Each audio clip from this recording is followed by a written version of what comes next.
함께 말씀 보겠습니다. 요한계시록 2장 1절 말씀입니다. 요한계시록 2장 1절 말씀 함께 읽겠습니다. 에베소 교회의 사자에게 편지하라. 오른손에 있는 7뼈를 붙잡고 7금 촛대 사이를 거니시는 이가 이르시되. 아멘. 오늘 오후에는 요한계시록 2장 1절에서부터 7절에 등장하는 에베소 교회 보내는 편지를 함께 살펴보도록 하겠습니다. 좀 전에 읽었던 것처럼요, 요한계시록 2장 1절 7절은 이제 에베소 교회에 예수님께서 요한을 통해서 이제 보내십니다. 그러면서 어떤 분이 보내시는가에 대해 2장 1절에 이렇게 밝히시는데요. 오른손에 7뼈를 붙이고 7금 촛대를 사이를 거니시는 이가, 이제 그 7뼈는 교회의 사자를, 교회 리더들을 의미하고, 금 촛대는 교회를 의미하죠. 그 사회를 거니시면서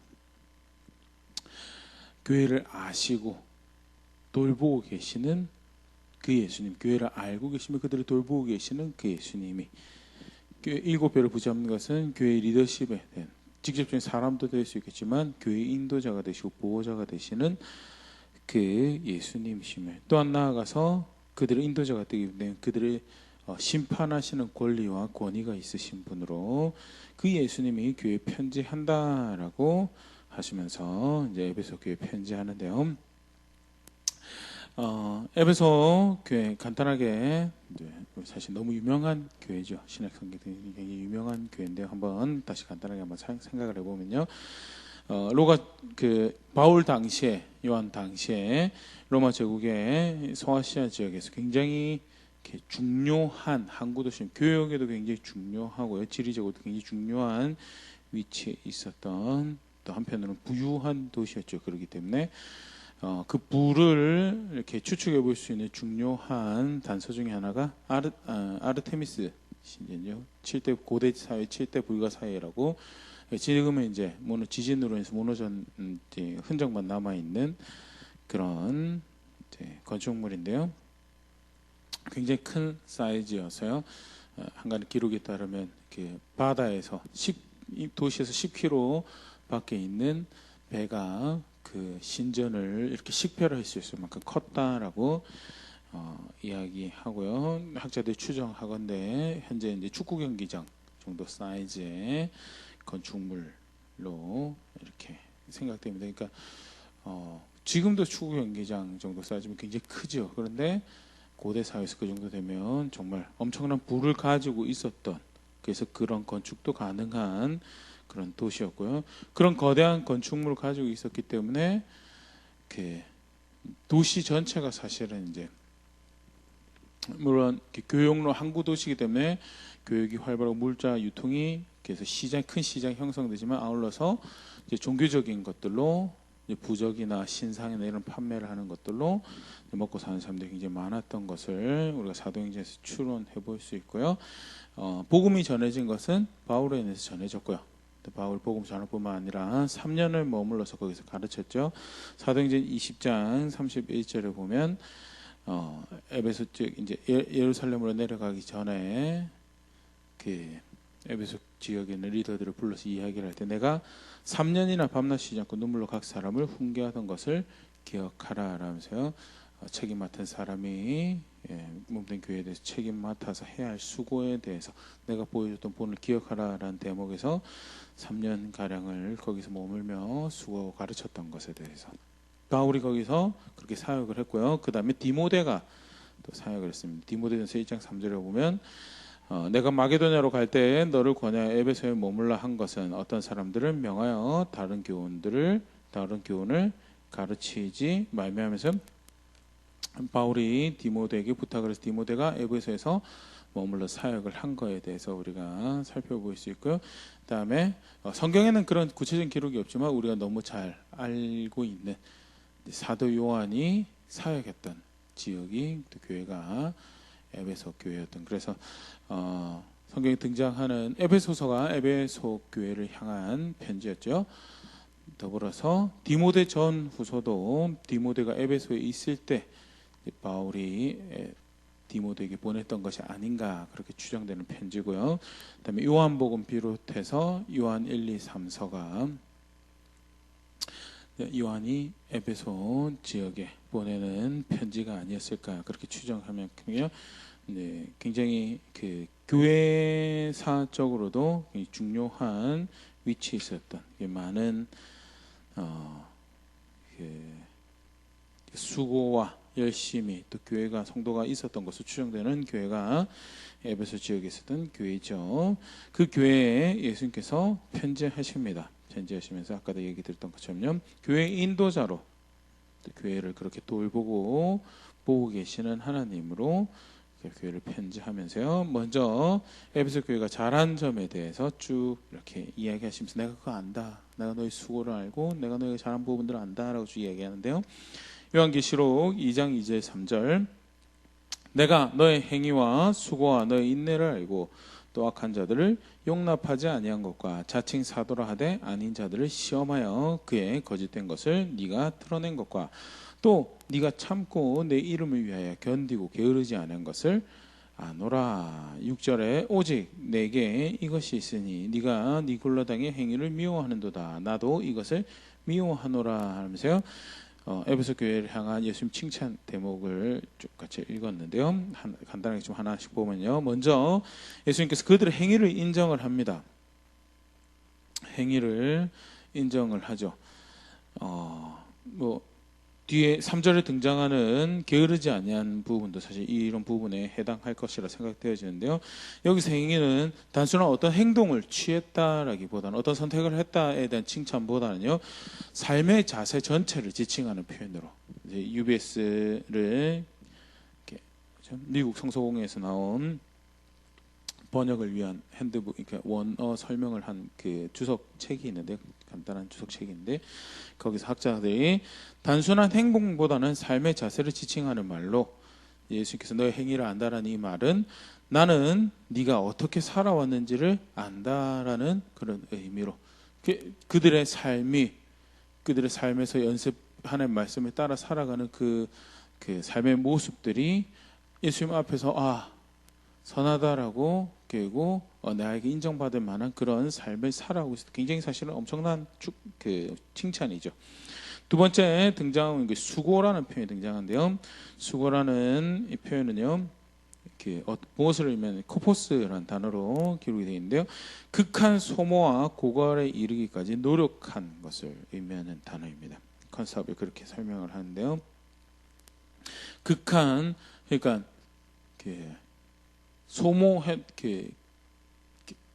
극한에 이르기까지 최선을 다해서 노력한 것에 대해서, 극한의 소모와 고갈의 그 포인트에 달하기까지 노력한 것을 의미한다는데요, UBS에 나온 UBS에서 학자들이 할 때 고통스러운 갈등 속에서도 지속적으로 성도로서 신앙을 지켜온 것에 대해서, 여기서 신앙을 지켜온 것은 그냥 예수 믿을래 안 믿을래 예수 믿겠습니다 그 정도 수준이 아니고요, 앞에도 행위에서도 잠깐 그렇게 우리가 봤었지만요, 삶의 자세에서 하나하나 예수님 말씀을 따라 살아가는, 그리고 그것으로 인해서 고통을 당하는데, 그것으로 인해서 고난을 당하는데, 불이익을 당하는데, 손해를 보는데, 그 고통스러운 갈등 속에서도 정신적으로 육체적으로 그것이 극한에 달하도록 그 신앙의 정절을 지켜온 모습에 대해서 그것이 수고라고 표현되어 주고 있는 거다라는 거에 대해서, 그게 또 2장 3절에서는 내 이름을 위해서 견뎠다라는 그런 표현들, 참고 견뎠다라는 그런 표현들로도 생각을 해볼 수 있는데요, 여기서 사용된 코포스라는 단어가 극한에 이르도록 손해보고 정신적으로도 그렇죠, 육신적으로도 그렇죠, 사실 예수 믿는 자유가 없었던 시대고 시절, 그런데 무엇이 신앙을 가지고 있는 모습인지에 대해서, 근데 옳구나 잘했구나라고 인정받는 에베소 교회의 모습은요, 삶의 자세에서 예수님을 향하고 하나님을 향하고 예수님을 따른 그런 진지한 모습들이 있었고요, 그리고 그것을 걸어갈 때 단순히 어떤 시기에 또는 좀 여건이 허락되면 그게 아니라 장애가 있고 방해가 어려운 가운데 극한에 이르도록 그 걸음을 걸어가기 위해서 정신적으로 육신적으로 수고하였다라는 것을, 그렇게 사랑하고 그렇게 수고했다라는 것을 그렇게 구제하고 그렇게 섬긴 것을 안다라는 것에 대해서 예수님께서 그렇게 칭찬하시고요. 그 다음에 세 번째는 인내했다는 인내. 너의 인내를 안다. 여기서 인내는 고난을 인내하고 견뎌내는 컨스탑은 그렇게 설명을 하고 있고요. UBS에서는 하나님 나라에 대한 기대를 포기하지 않는 것을 의미한다는, 견뎌내고 인내하는 뿐만 아니라, 근데 사실 자칫 잘못하면 성경에 나온 인내를 성품적인 인내 맞죠? 성품적으로 삶의 자세에서 견뎌내는데요. 그런데 그냥 막 견디고 내가 참을성이 좋으니까 그게 아니라 이렇게 한 단계 더 나아가서 하나님 나라에 대한 기대를 포기하지 않는, 그러니까 단순히 어떻게 버텨보겠습니다 그런 것 더하기 실제로 하나님 나라에 향한 여정들을 실제로 걸어가는 것을, 그것을 인내라고 하는 거에 대해서. 그래서 기대를 포기하지 않는 거예요. 그 갈망하는 마음을 붙잡고 있는 자세를, 그거를 여기서 말하는 인내라는 단어로 표현하고 있는 것이다라고 UBS에서는 설명하는데요. 하나님 보시기 합당한 삶의 자세를 가지고, 그리고 극한에 이르도록 순종하고 갈등 가운데 신앙을 지켜가고, 그리고 하나님 나라에 대한 기대를 포기하지 않으며 견뎌가는 그런 수고를, 엄청난 여담으로요, 이렇게 하나님 나라에 대한 기대를 포기하지 않고 걸어가는 신앙이 굉장히 중요한 자세죠. 인내하는 거, 결국 그걸 위해서 인내하는 거. 요한계시록 2장 19절 두아디라 교회 편지하시면서도요, 예수님께서 인내에 대해서 칭찬하시면서 그것이 신앙의 중요한 모습인 것을 이렇게 부각하신 대목이 있는데요. 내가 너의 사업과 사랑과 믿음과 섬김과 인내를 아노니 네 나중 행위가 처음 것보다 많도다. 빌라델비아 교회에 편지하시면서도요, 요한계시록 3장 10절에 네가 나의 인내의 말씀을 지켰은즉 내가 또한 너를 지켜 시험의 때를 면하게 하리니 이는 장차 온 세상이 임하여 땅에 거하는 자들을 시험할 때라 하는 인내의 말씀을 빌라델비아 교회가 지켜왔고요. 우리가 닮아가야 될 신앙의 중요한 모습이죠. 하나님 나라 향한 기대를. 그렇기 때문에 참고 견디며, 그냥 참고 견디는 것이 아니라 순종하는 걸음 지속해서 걸어. 왜? 하나님 나라에 대한 기대가 있기 때문에. 그게 성경에서 말하는 인내고요. 에베소 교회 칭찬하면서 사용하고 있는 표현이다라는 것에 대해서 그렇게 정리해 두시면 좋을 것 같고요. 그래서 칭송받아야 될 잘한 신앙의 모습이 뭐냐?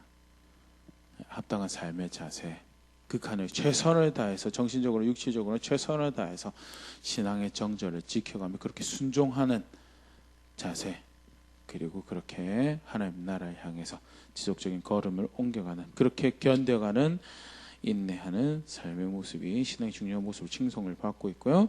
그러고 계속해서 에베소 교회의 잘한 점으로 예수님께서 말씀하신 부분이 악한 자를 용납하지 않았다는, 악한 자를 용납하지 않았다는, 악한 자를 용납하지 성도의 약점을 참고 함께 견뎌오고 하는 부분들은 그렇게 사랑하는 모습들은 신약 성경에 명령되어진 모습입니다. 그런데 그게 아니라 여기서 악한 자를 용납하지 않는다는 말은요, 죄를 버젓이 짓고 있는데 그게 하나님 백성의 모습으로 가한 것처럼 고칠 생각이 전혀 없이, 교회 권면을 들을 생각이 없이, 예수님 가르침을 따를 생각이 전혀 없이 그러고도 교회다라고 살아가는 거예요. 그거 아니다라고 가르치고 권면하는 책임을 교회가 지속적으로 행한 거예요. 그게 악한 자를 용납하지 않았다라고요.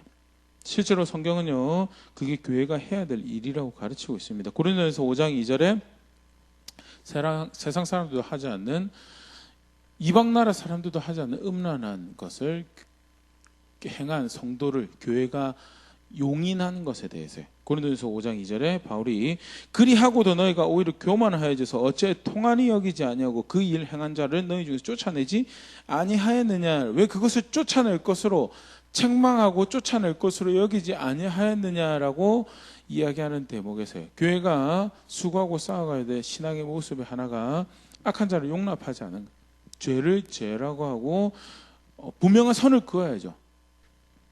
이게 약한 부분을, 자라가야 될 부분을 끌어안는 거랑 이게 다른 겁니다. 자라가야 될 부분을 끌어안는 것은요, 적어도 하나님 말씀에 동의하고 살아가는데, 내가 이것을 잘 못하는데 내가 여기서 또 반복해서 실수하는데 하는 그런 부분에서 그것을 잘할 수 있도록 기다려주고 지지해주고 후원해주고 도와주고 하는 것이라면요, 악한 자를 용납하는 것은 그래도 예수 믿을 수 있습니다. 그래도 함께 예배하고 거룩한 백성으로 살아갈 수 있습니다. 고린도 교회의 책망하는 부분은 그런 부분이죠. 절대 교회 안에 허락되어서는 안 되는 문화를, 삶의 자세를, 그게 그리스도인인 것처럼 떡을 함께 뗄 수 있는 사람인 것처럼 여기는 거에 대해서.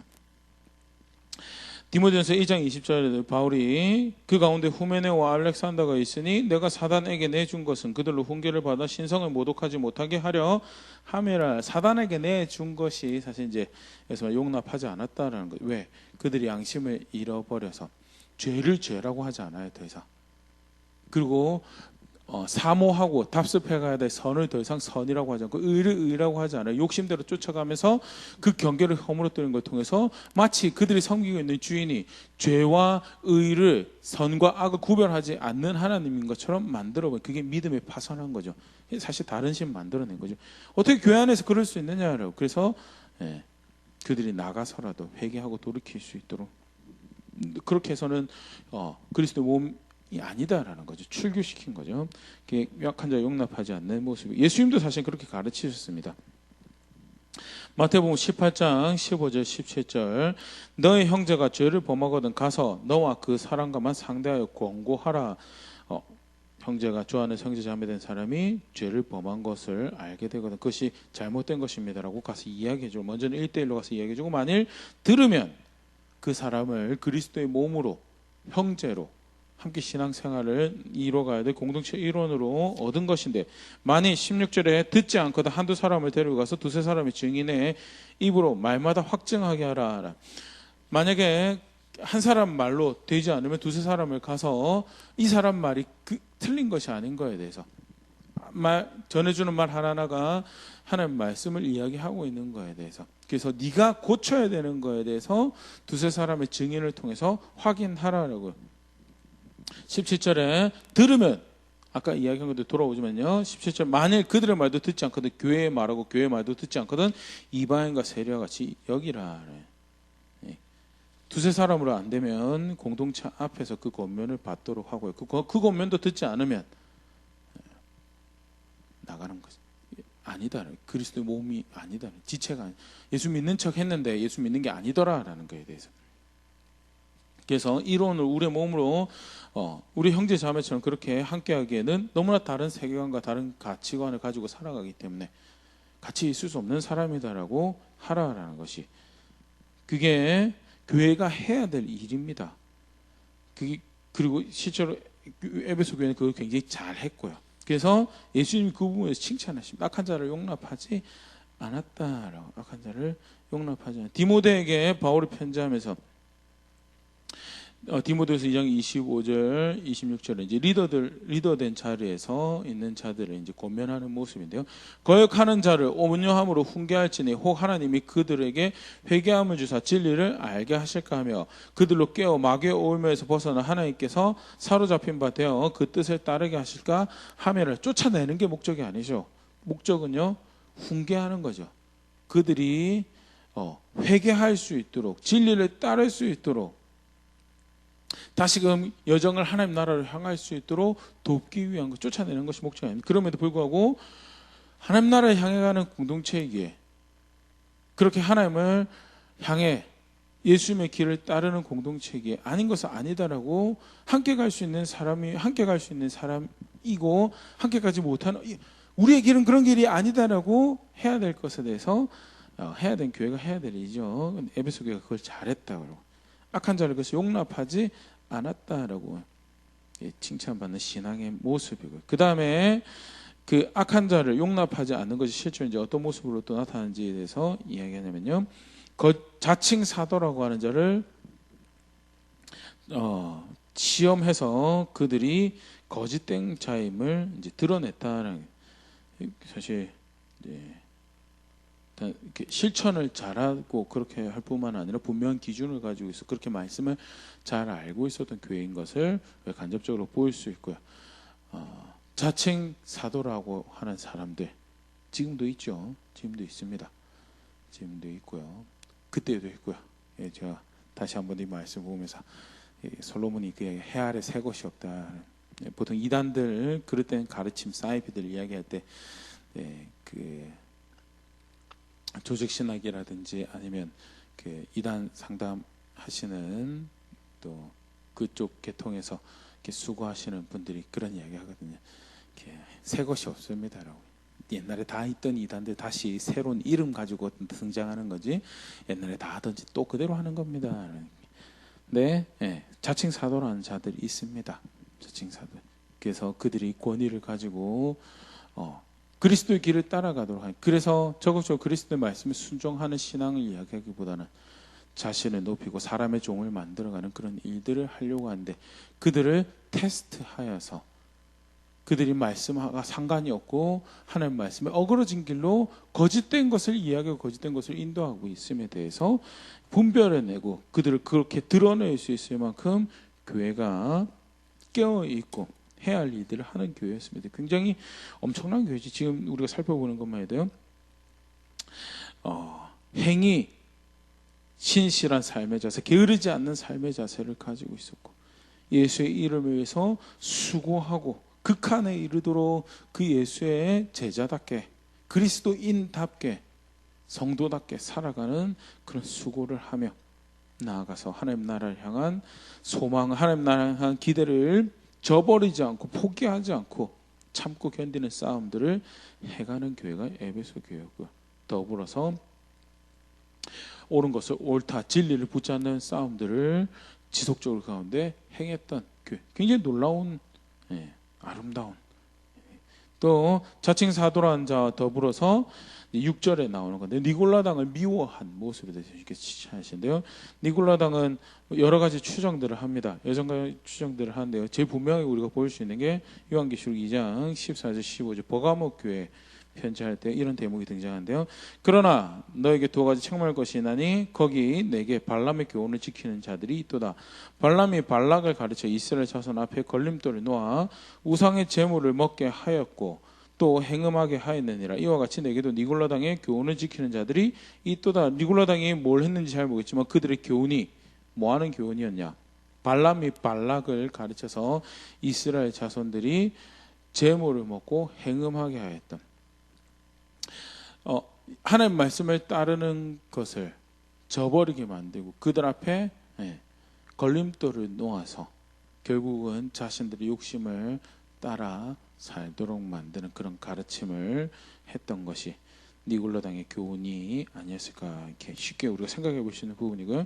에베소 교회가 그것들을 미워했대, 거절했다. 정말 아름다운 정말 저희 사실 이 정도 교회에 찾아보기 어려울 거라. 2000년 교회 역사에서 찾아보기 어렵고 정말 잘하는 교회죠. 그리고 그 에베소 교회 사자도 정말 잘 공동체를 인도했던 욕심 따라가기 정말 쉽습니다. 오전에도 잠깐 살펴봤지만요. 욕심 따라가는 신앙 만들어내고 욕심 따라 신앙의 대상도 만들어내고요. 거짓 신앙을 만들어서 자칭 사도에게 권위를 부여하고 니골라당에 권위를 부여하고 이세벨이라는 자칭 선지자에게 권위를 부여해서 욕심 따라가는 신앙을 허용하고 그렇게 해도 괜찮은 것 같은 교회의 문화를 만들어 신앙의 문화를 만들어 그리고 서로 독을 내뿜어 욕심과 욕심의 그 가득한 그 충만한 가운데 결국 하나님 따르지 못하도록 자기들은 좋다고 하겠죠. 열매가 있다라고 그럴 거고. 그런데 하나님 보시기에는 계속 우리가 저 교회 모습들 살펴보겠지만요. 아니다라고 하는. 그런데 에베소 교회는요. 그것을 미워했다라고. 자칭 사도라는 자를 시험할 거짓을 드러내고 니골라당의 가르침 교훈을 니골라당의 하는 일들을 미워하는 그런 자세를 가지고 있었던 교회다. 그런데 그러한 장점들 가운데서도요. 치명적인 고쳐야 할 점이 잘못하고 있는 점이 있었는데요. 요한계시록 2장 4절입니다. 그러나 너를 책망할 것이 있나니 너의 처음 사랑을 버렸느니라. 너의 처음 사랑을 버렸느니라. 여기 나온 처음 사랑에 대해서요, 이제 크게 두 가지로 이제 의견이 학자들이 나뉩니다. 컨스타블 같은 경우야 이제 그 전체 요한계시록 책의 성격을 봤을 때 여기서 처음 사랑은 예수님을 향한 사랑을 의미한다. 예수님을 향한 사랑을 의미한다. 그것도 맞는 것 같아요. 근데 더 많은 학자들이 사실은 뭘 이야기를 하냐면요, 이웃 사랑을, 형제 사랑을 이야기합니다. 그래서 형제된 성도들에 대한 사랑을. 근데 사실은 굳이 두 개를 분리할 필요가 없죠. 예를 들어서 조금 더 얘기드리면 UBS 같은 경우에는 그 앞에 예수님을 향한 충성을 다 잘하는 부분들이 그들의 행위로, 그들의 수고로, 그들의 인내로 악한 자를 용납하지 않는 것을, 자칭 사도라는 자의 거짓을 드러내고 니골라당을 미워하는 것을 드러냈기 때문에 더더욱 문맥상에서 볼 때는 예수님을 향한 사랑보다는 fellow Christian, 주 안에서 형제자매된 성도들을 향한 사랑을 의미하는 것이 아닐까 하는데요. 근데 성경에서는 두 개를 분리하지 않죠. 그래서 두 개 다 생각하면 될 것 같습니다. 그래서 일종의 행위나 수고, 인내가 매너리즘으로 바뀌어서 좋은 신앙의 습관들은 가지고 있어요. 신앙의 자세들은 가지고 있습니다. 정말 그 안에 가지고 있어야 되는 하나님을 향한 사랑이, 그 오해는 하면 절대 그러신 분들은 없겠지만 각광 오해를 하죠. 행위와 수고가, 인내가 부질 없는 것으로, 왜? 사랑을 잃어버렸기 때문에.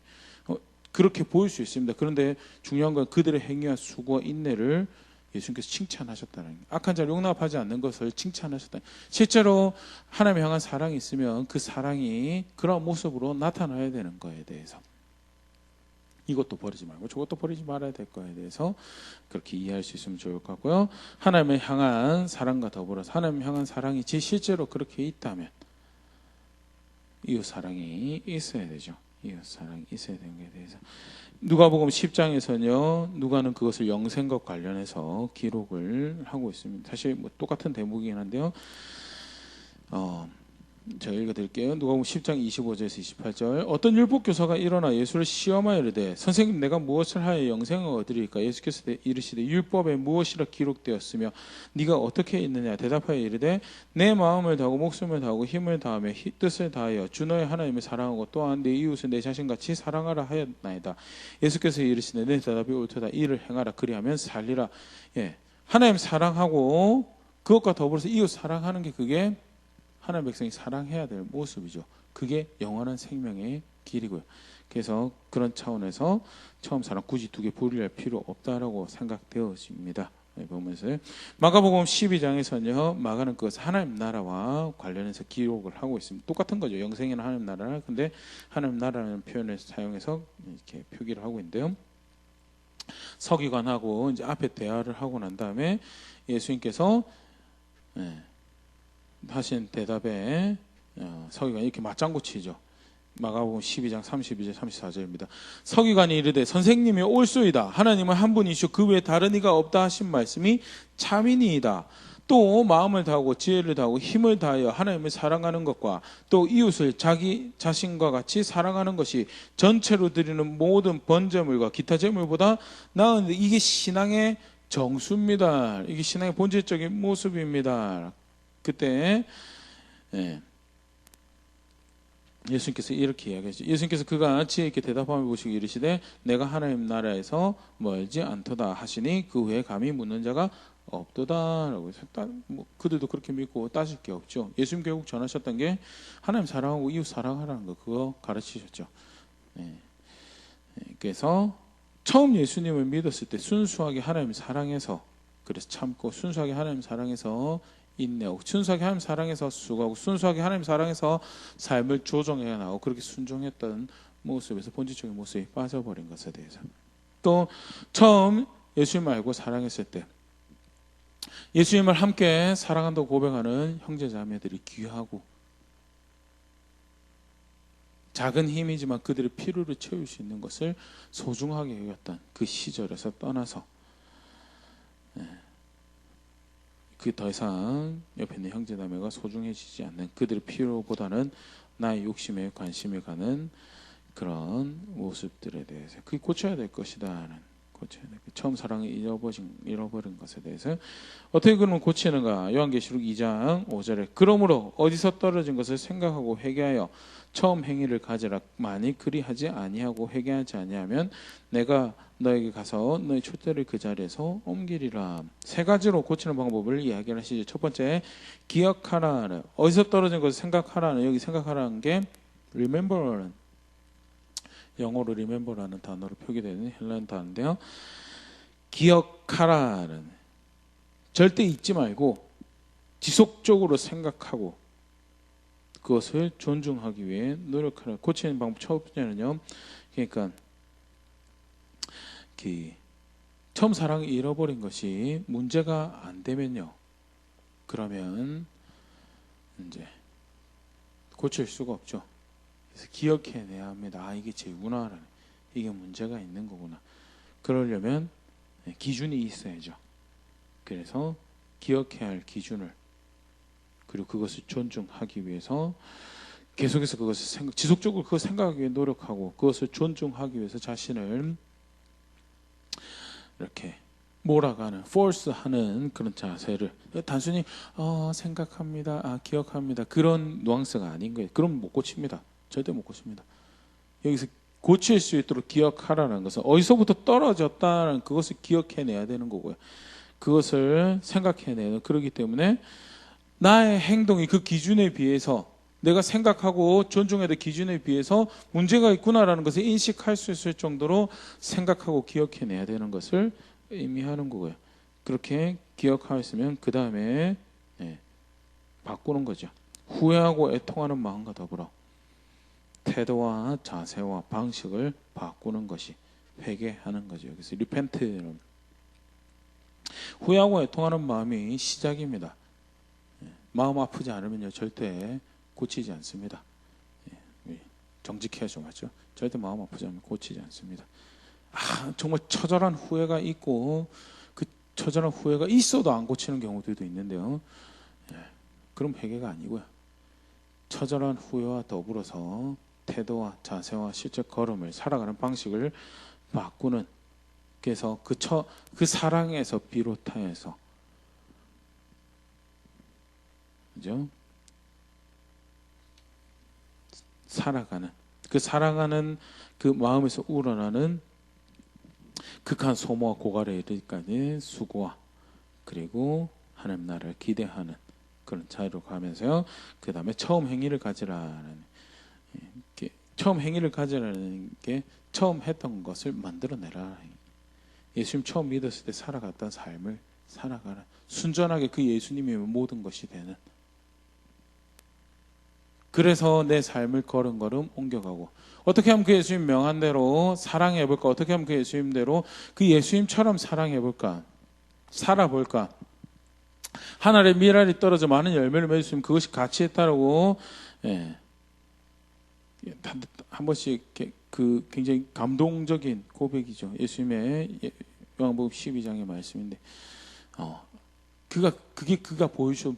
그래서 나의 어떠함보다는 그렇게 씨앗을 심고 그것이 열매 맺어지도록 자신을 드리는 그렇게 순종하는 삶을 살아가는 것이 그게 고치는 거예요. 그래서 돌이킬 수 있도록 기억하고 생각해내고 그것이 지속적으로 생각할 수 있도록 절대 잊지 않기 위해서 스스로를 force하는 거죠. 밀어붙이는 거예요. 그리고 실제로 그렇게 태도와 자세와 방식을 살아가는 방식을 바꾸고요. 그리고 그렇게 한번 바꿨습니다. 한번 해봤습니다. 그게 아니고 처음 살아가던 방식을 살아가라라고 하는 것이 그게 고치는 거죠. 그리고 예수님께서 그렇게 말씀, 고치라고 주시는 기회에 고치지 않으면 존재를 없애버리겠다는, 교회를 없애버리겠다는, 단순히 모임 공동체를 없애버리겠다라기보다는요 굉장히 엄중한 말씀이죠. 그래서 뭐 한간에는 없어졌으니까 이렇게 예수 믿는 것이 잘 못 고친 모양이다. 근데 그 컨스타블이라는 학자에 의하면 11세기까지 교회에 있었던 흔적들이 터가 이게 기록들이 남아 있는 걸로 봐서는 처음 편지를 받아들여서 처음 편지 받아두고 약 1000년 정도 에베소의 교회가 있었거든요. 그래서 그래도 고치지 않았었을까 이렇게 추론은 하는데요. 고치지 않으면 순종해야 될 말씀에 순종하지 않으면요, 그러면 그건 믿는 게 아니죠. 믿는 게 아니고 교회가 없어질 수밖에 없죠. 그러면서 예수님께서 이제 에베소 교회를 초청하십니다. 약속으로 초청하십니다. 귀 있는 자는 7절인데요. 귀 있는 자는 성령의 교회들이 하시는 말씀을 들을지어다. 이기는 그에게는 내가 하나님의 낙원에 있는 생명나무의 열매를 주어 먹게 하리라. 이제 들으라라는 말씀이 처음에 그냥 단순하게 지나가면 그런 모양이구나라고 그냥 지나가야 될 말씀이 아니라 들으라. 예수님께서 복음서에도 종종 하셨던 표현인데요. 굉장히 강한 표현이, 듣는 것에 촉구하는 굉장히 강한 표현이죠. 귀 있는 자는 들어라. 마가복음 4장 9절 또 이르시되 들을 귀 있는 자는 들으라 하시니라. 이제 네 가지 밭의 비유에 대한 말씀을 주시면서 하시는 말씀인데요.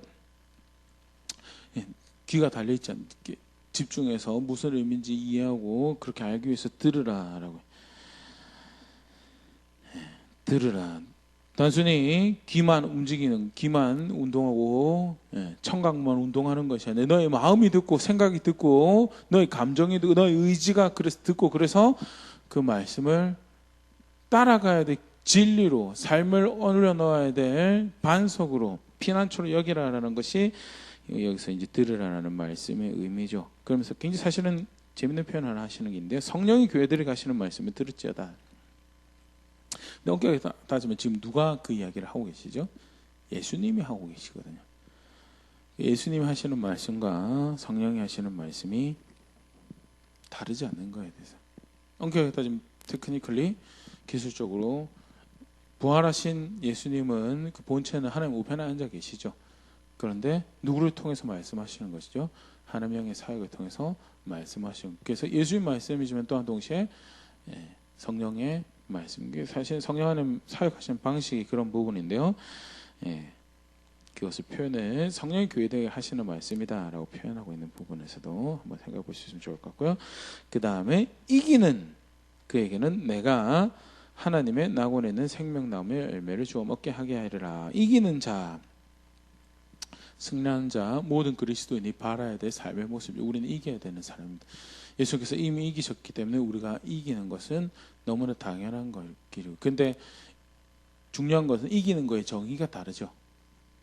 세상적 이기는 것은 내가 명예로워지고 내가 존중받고 내 발 아래, 내 명예 아래 나의 대적들을 내려놓는 것이 그게 이기는 건데요.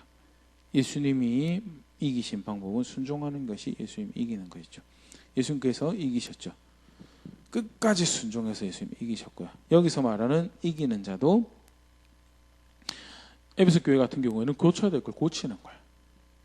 그 여정을 고쳐야 하는 부분을 고치고 잘하던 부분은 계속해서 지켜와서 그래서 하나님 나라를 이루도록 타협하지 않고 순종하는 싸움을 지속적으로 해가는 그게 이기는 자고요. 그렇게 순종하는 자는 낙원에 있는 생명나무의 열매를 주어 먹게 할 것이다. 낙원에 있는 생명나무의 열매는 창세기 3장 22절에 기록된 에덴 동산에는 영생을 주는 생명나무의 열매를 의미하는 거죠. 결국 사실 영원한 하나님 나라를 의미하는 또 다른 표현이라 생각되어지고요. 다른 신들이 주는 또는 다른 성공과 다른 철학이 주는 다른 만족의 열매가 아니라 순종하는 그에게는 영원토록 갇힌 하나님 나라의 생명을, 하나님 나라를 그렇게 그에게 약속으로 초청하시면서 그러면서 뭐 하라고? 이기라, 순종하라, 고쳐야 되고 고치고 잘하고 있는 거 그렇게 싸워갈 거에 대해서 오늘 간단하게 에베소 교회 하시는 말씀에 대해 주신 말씀에 대해 살펴보면서 이것저것 살펴봤는데 한번 돌아볼 수 있으면 좋을 것 같습니다. 신앙 칭찬받아야 될 신앙의 모습, 굉장히 쉽게 말해서 우리가 살아가야 될 신앙의 모습이 무엇인가에 대해서도 쭉 리스트가 되어 있죠. 삶이 드려져야 되죠.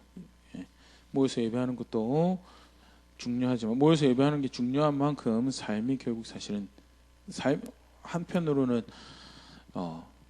이 치열한 도전입니다. 가능한 어제 또 사실 목사님하고 계속 고민이죠. 이게 병이 쉽게 끝날 것 같지는 않은데 그렇다고 해서 장기적으로 모이지 않는 것이 목양을 하는 차원에서 물론 도움이 필요하신 분들 온라인 예배를 계속 하실 수 있도록 도울 예정인데요. 근데 모일 수 있는 분들은 또 기회가 되는데 또 모일 수 있는 게 이 시기에 필요한 건 아닐까. 근데 그럼 어떻게 지혜롭게 모일 수 있을까? 나름 이렇게 예배실 보면서 여기서 한 2m씩 떨어져서 1.5 한 2m씩 떨어져서 앉으면 한 몇 명 정도 앉을 수 있을까? 그런 것도 계산도 해보고 그러기도 했는데요. 네. 근데 모여서 예배하는 게 굉장히 중요합니다. 소중한 가치고요. 근데 모여서 오늘 사실은 이제 성찬을 우리가 매달 하는 그런 매월 첫 주, 이제 4월 첫 주인데요. 네. 서로가 지체가 되는 것을 확인을 하고 그리고 하나님 향한 열망을 거룩함을 향한 하나님 나라를 향한 도전과 위로와 격려를 얻는 그런 시간으로 함께서 모여서 예배하는 게 굉장히 소중하죠. 또 부족하지만 하루 구별하는 연습을 또 그렇게 예배 날로 구별하는 연습을 해보면 굉장히 소중하고요. 그런데 그게 소중한 만큼 실제로 삶이 없으면요, 행위가 없으면, 수고가 없으면, 여기서 행위는 아까 얘기했던 예배하는 행위, 그걸 의미하는 거예요. 삶의 자세를, 하나님의 말씀에 따라 그리스도의 법을 따라가는 삶의 자세를, 그리고 그 수고가 극한에 달하도록, 그게 여기서 말하는 수고죠. 고갈, 소모되고 극한의 고갈과 소모에 이르기까지 노력하는 것을 의미하는 표현이에요. 그렇게 주를 이름을 위한 참음이 있고 견디는 것이 있고 결국 그렇게 끝까지 하나님 나라를 포기하지 않는 그런 신앙의 모습들이 있는지, 악을 용납하지, 쉽게 말해 다른 사람이 있는 악을 용납하지 않으려면 했잖아요. 먼저 그게 자신의 삶의 악이어야 돼요. 사람이 심리가 교묘한 게 자기가 행하고 있는 악에 대해서는요, 그 상대 악에 대해서도 굉장히 관대한 게, 그래서 이 자녀 양육과 관련해서 자녀의 그릇된 점을 고쳐주기 위해서 부모가 먼저 잘못을 인식해야 되는 부분에 대해서 이렇게 이야기를 많이 하는데요. 악한 자를 용납하지 않고 자칭사도한 자를 시험할 수 있는, 니골라당을 미워할 수 있는 그런 진리를 사랑하고 사모하는 하는 말씀대로 되어진 기본적인 자세들, 실제로 나에게 그런 신앙의 모습들이 있는지 다시 한번 말씀 가지고 돌아볼 수 있으면 좋을 것 같고요. 나는 처음 순수하게 예수님을 사랑하고 예수님 사랑하기 때문에 예수님이 사랑하는 사람들을 예전에 아예 나쁘다라고 생각지는 않지만 사실 너무 유행처럼 했던 이래가지고 수련회 가가지고 처음 하나님 사랑이 어떠한지에 대해서 일종 개인적인 경험들을 하고 나면 많은 그런 헌신들을 하죠.